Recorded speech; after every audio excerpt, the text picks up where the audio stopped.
Welcome to an Alien vs Predator video today. Today we are doing the Predator campaign mission, The Jungle, on Nightmare difficulty. We're going to be flying through it, hopefully at a good rate. It took me about 20 minutes before. I bet I could do it in probably about 10, give or take. And here we go. We're just going to skip the nonsense cutscene and we're going to get right into it here.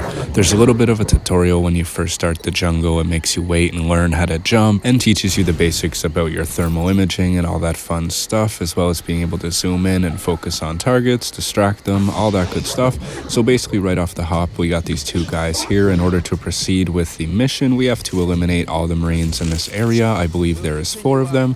So we're just going to have a classic approach to this, and we're going to try and take everyone out as stealthily as possible. We'll see if we can kill everybody and or get through this without getting caught, and we're going to see what happens. But for now, it's time to sneak up on some prey. Yeah, no one. Just bang. No more Marlowe. I should be able to take this guy without his buddy knowing. And their weapons. The timing with these guys is kind of tricky because usually this individual here doesn't give you this opportunity. Usually he'll turn around pretty quick after his buddy dies, so this was a lucky one for sure. Now we have to progress, and onwards there's going to be 2 more Marines, I do believe, and there will also be a turret. Now we did not alert the enemies to our presence, so they don't know we're coming, so it's going to be a lot easier to distract them and then take them out one by one. You also want to be careful when you're doing this approach, because once you get past this big tree, basically they're right there around the corner on your left, and basically that sentry turret that's down there, that thing will mess you up real quick, especially on Nightmare difficulty. So I would highly recommend staying out of its field of view and or at a distance if you are in the field of view.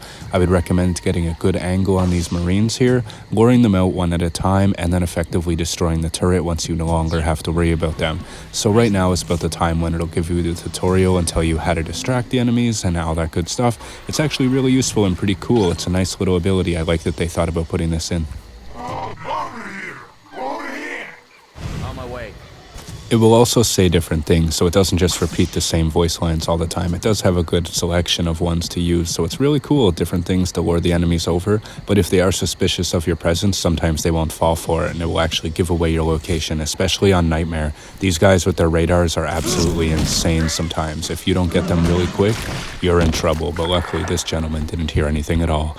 Now there's just one more to go. I'm going to try and see if I can get an angle on him from here. I should be able to. Oh, perfect. We're just going to bring him over, lure him, see if he gets alerted by the body or not, I don't know, and then we're going to take him out. We're going to hang out by the tree, just like that one scene in Predator 2 with the "want some candy" in the graveyard. That's so trippy, man. That'd be so scary to hear. Oh man, I love those movies so much. Alien vs Predator, the Predator movies, I've always been a big fan. I've always preferred the Predator over the Alien. You know, they're still really cool, but they've just been my favorite. Such a badass creature, you know, just a relentless murdering machine with some weird morals, but you know, the Yautja are still pretty cool, I must say. So now that we've completed that objective, we're going to drain the power node, which is also kind of a teaching thing. Basically, as you're playing throughout the game, the power nodes are how you're going to recharge your plasma caster energy, basically for putting down your mines, anything that requires an energy source. And you're going to drain them, and oftentimes it will be used to open doors and things like that, but then they just become basically refills for you. For the most part, you're going to be smashing computers, laptops, and other things like that, such as equipment, so that you can progress. So now that we've done this, the door is open. There's no combatants, and we're going to move forward. There will be combatants ahead, though. Basically, we found the first young blood here that happened to die. He failed his mission, and that's all right. We're here to get rid of him, make sure there's nothing left behind. And then we're going to be attacked by some aliens. And now this is the first mission, so if you jump into this on Nightmare, you better prepare yourself. I would highly recommend blocking constantly, and don't be impatient. Patience is the #1 killer I found on Nightmare, especially when fighting aliens and multiple of them. I highly recommend you take it slow and really think about what you're doing. I almost would not recommend using your heavy blows at all, as it leaves you vulnerable to an attack. Aliens will die after 7 light attacks on Nightmare difficulty, and typically you'll get the opportunity to hit them twice in between blocks. When you counter their light attacks, you get the opportunity to hit them twice. When you counter their heavy attacks, I would hit them once, maybe twice, depending on the situation, because they can react really quickly. And you want to make sure you always counter that heavy attack or get away from it as quickly as possible, because it will drain your health insanely quick. If it happens twice in a row, you're dead. And try your best to never give your back to these guys, or you will lose every time, especially when fighting multiple. Now, in order to proceed with this mission, you do need to eliminate all these aliens, so there's no option to run past them like in other parts of the game. You have to fight, and if you die on Nightmare difficulty, you're right back to the beginning, slaughtering the Marines again. And trust me, you do not want to do that. There are a couple missions in this game where, oh my goodness, you die so many times, you repeat the same parts, and eventually you just get good at it, right? You do something 1,000 times, eventually you'll do it right, or you'll get better at it at least. So that's kind of how this game is, especially when you first play through. I would recommend playing through it on normal. Me personally, I've played through all the campaigns on Nightmare. I've played this quite a lot, so I'm used to it, and I'm going to be continuing to do so. I'm going to play through every single campaign again, commentate over them this time, and give my opinions and thoughts. That way I can give my tips to you guys for getting through it on your own, as it is a bit of a challenge, but I am proud to have the achievements that I do for completing them. So if you want them too, my videos will be a great way to learn.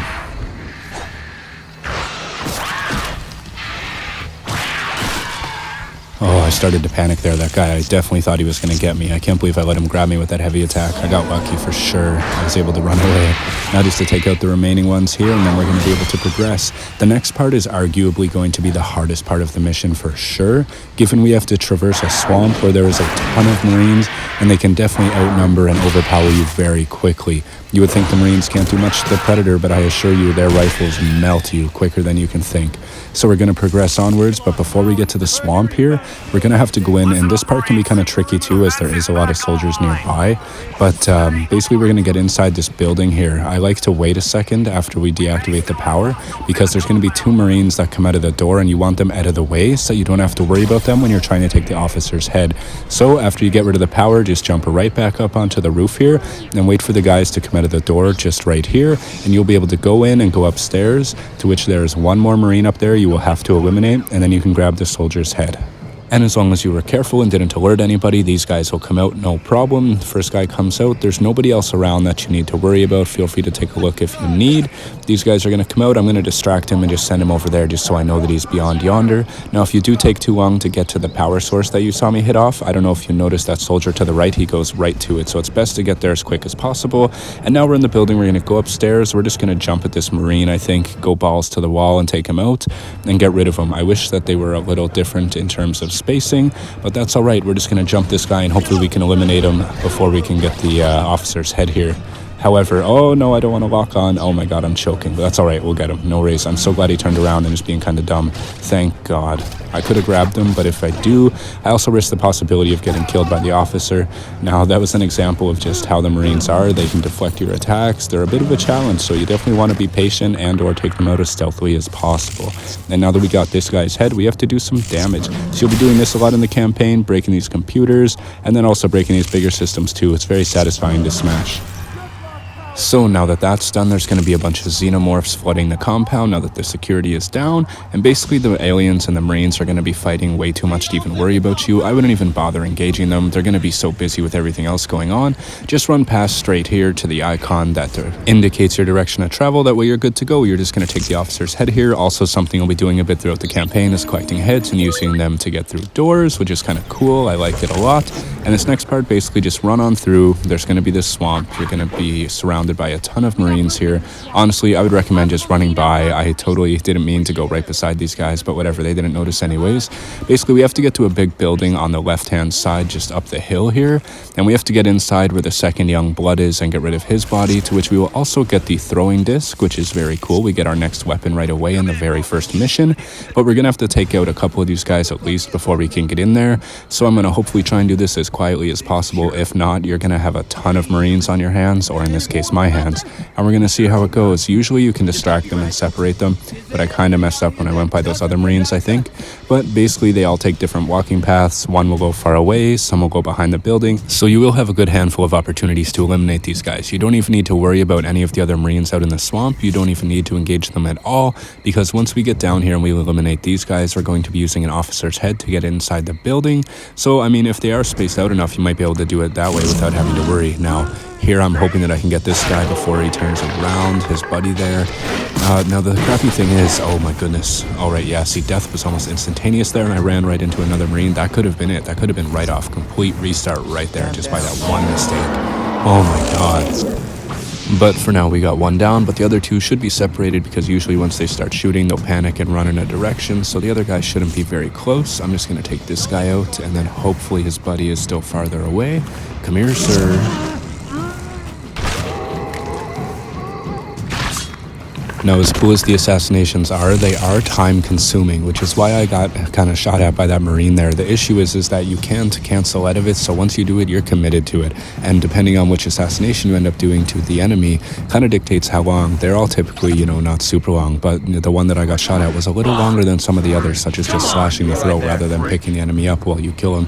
But anyways, we're going to distract this guy and then get rid of him too, and at least there's no one around to shoot me this time. Oh my goodness, oh bro, come on. Oh my god.